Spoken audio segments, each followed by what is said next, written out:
Now is DePaul University professor and terrorism analyst Tom Makaitis. Good morning, Tom. Good morning.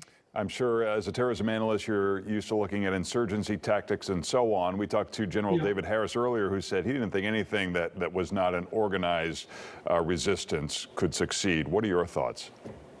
Well, it depends what you mean by succeed. I've been to Kiev a number of times. It's a sprawling city, but it's not the only one. So once the Russians get in, their technological and conventional advantage get neutralized the same way ours did in Baghdad. We've also given the Ukrainians Javelin anti-tank missiles and man-portable air defense systems, which can function individually without any kind of integrated air defense system. They can make the life of the Russian occupiers quite miserable. And the question is, will we see another Chechnya? Will we see another Iraq or an Afghanistan?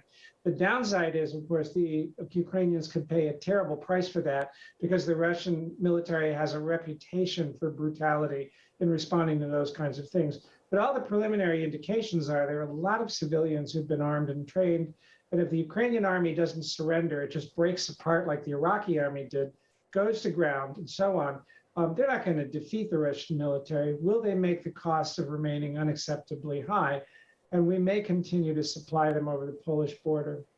So is Putin's endgame a regime change, just a weakened Ukraine? What are your thoughts? Initially, I thought he might be satisfied with just lobbing off more territory in the east to expand those two breakaway republics. Now it's clear he's bent on regime change, in which case he will go into Kiev. I suspect Zelensky will probably be evacuated toward the west, toward Lviv, or perhaps out of the country entirely. But there's no stopping the Russian attack at this time. The question is what comes afterward. Yeah, I mean, Ukraine is rich in natural resources.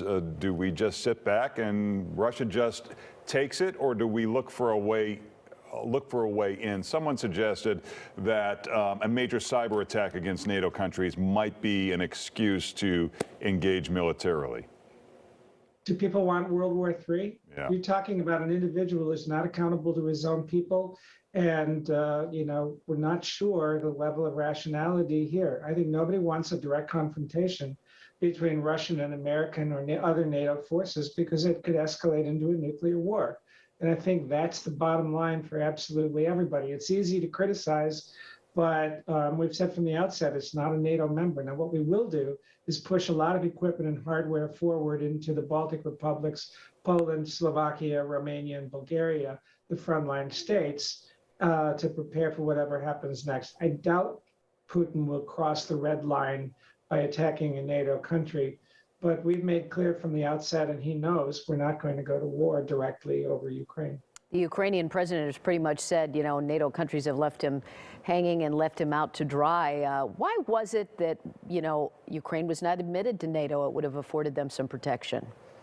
I think precisely because of what we're seeing now, it was deemed to be too provocative a gesture, and it was still a very unstable country for a number of years, and it did swing back and forth from the Western to the Russian to back to the Western orbit. And I think again there was a fear of provocation. There was a lot of uneasiness about how far to push the NATO boundaries eastward, both in Brussels and certainly on the Russian side.